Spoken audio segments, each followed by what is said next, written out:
તો BPL card ધારકો માટે આવી શકે છે સારા સમાચાર અને 500 રૂપિયામાં ગેસ સિલિન્ડર આપવા સરકાર વિચારણા કરી રહી છે। બીપીએલ કાર્ડ ધારકોને 500 રૂપિયામાં સિલિન્ડર આપવાની વિચારણા થઈ રહી છે। મંત્રી ભીખુસિંહ પરમારે વિધાનસભામાં આ અંગેનું નિવેદન આપ્યું।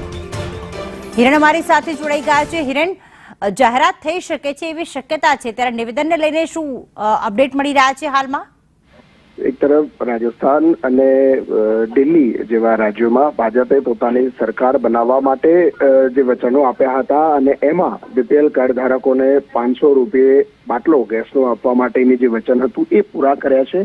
એ વાતનો ઉલ્લેખ કરી અને કોંગ્રેસના સિનિયર ધારાસભ્ય અમિત ચાવડાએ વિધાનસભા ગૃહમાં આ પ્રશ્ન પૂછ્યો હતો કે 27 વર્ષથી ભારતીય જનતા પાર્ટીની સરકાર ગુજરાતમાં છે, તો સરકાર શું વિચારે છે? એના જવાબમાં રાજ્ય કક્ષાના મંત્રી ભીખુસિંહે કહ્યું હતું કે સરકાર આ બાબતે વિચારણા કરશે।